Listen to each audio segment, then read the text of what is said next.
Lesson 18.2, Task 1. Solve quadratic equations by completing the square. Alright, so we've already solved quadratics by graphing and finding the x-intercepts or the zeros. We've already solved quadratics by factoring, and now we're going to do one more process, which is called completing the square. So you will remember this is going to be a connection back to when we were factoring. So to complete the square for x squared plus bx plus c, recall that a perfect square trinomial is a trinomial whose factored form is the square of a binomial. All right, so remember, here's the factored form here. So a perfect square trinomial is going to factor into a binomial squared. So a squared minus 2ab plus b squared equals a minus b quantity squared, and a squared plus 2ab plus b squared equals a plus b quantity squared. If you remember, this is something we used just a few days ago, and I told you this would be important and you would see it time and time again. All right, so completing the square is the process used to form a perfect square trinomial. You can visualize completing the square using algebra tiles. All right, so when we have algebra tiles, these small ones are single ones. The rectangle ones are linear terms, or your x's, and the square ones are your x squared. And remember, there is positive and negative, so they just use different colors to represent that. So the algebra tiles model the expression x squared minus 4x. So this represents x squared, and this represents your 4x.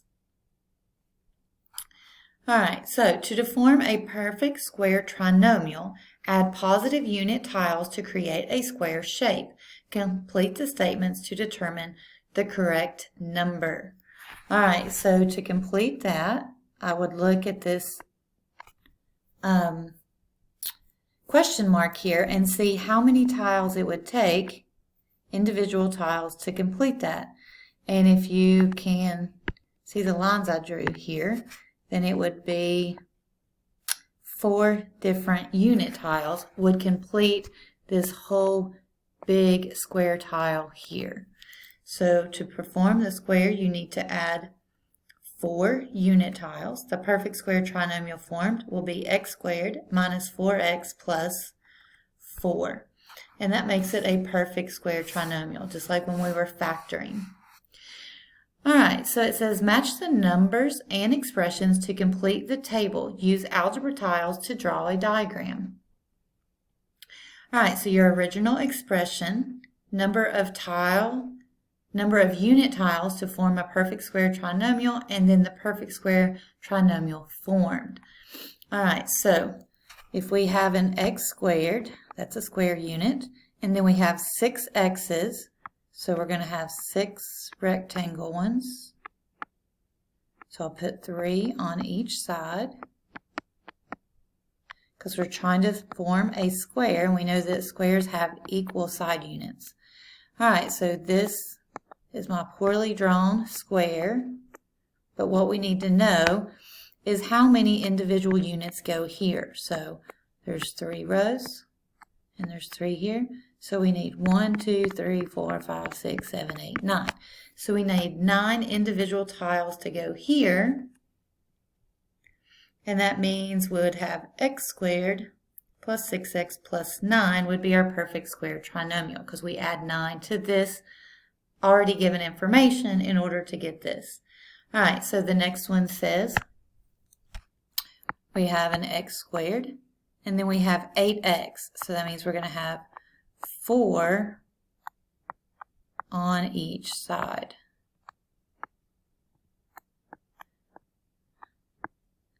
And I'm trying to draw these quickly, but still we're going to look and see what does it take to complete this here. So we'd go 1, 2, 3, 4, and then 1, 2, 3, 4. So a 4 by 4 would be 16 individual tiles would make that a perfect square trinomial. So this would be our expression now. All right, so if we do this, we're going to do the same thing, except we would have 5 and 5. So we can just add one more here, add one more here, and then that adds one more row and column. So you can see now it is a 5 by 5, which would be 25. Individual tiles, and our new expression would be this. All right, so you can use a drawing to help visualize what that's going to look like. All right, so it says choose the phrase to complete the statement about how the number of unit tiles is related to the coefficient of x. To find the number of unit tiles that are added, take half. So we put half on this side and we put half on this side for each one of them because we're trying to make a square. The coefficient of x and square it. All right, so we take half of this, so we take 5, and then 5 times 5 is 25. So we take 5 squared to find the number. All right, so use your answer in part C to help answer the question. How is the value of C related to the value of B in a perfect square trinomial of the form x squared plus bx plus c? C equals half of B squared. So half of B squared. This is important. How do you complete the square? This is the formula that you're going to use to do that. All right, suppose that x squared plus bx plus c is a perfect square trinomial. Use your answer in part D to help you complete the following. X squared plus bx plus c equals x squared plus bx plus half of b squared. And then if I'm going to take it and put it in factored form, it would just be the b over 2 because we're going to have x plus b over 2 quantity squared. So that would be to write it in factored form. So again, we went from standard form to factored form.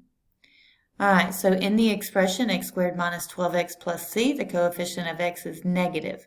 Suppose that this expression is a perfect square trinomial. Complete the statements, entering each number in simplest form. All right, so we've got negative 12 divided by 2, negative 6. Negative 6 squared is positive 36. Remember, anything squared, if it's 6 squared, it's 36. If it's negative 6 squared, it's 36. So when you square a number, it becomes positive. So we've got x squared minus 12x plus c equals x minus, and that would be 6 squared would be the factored form.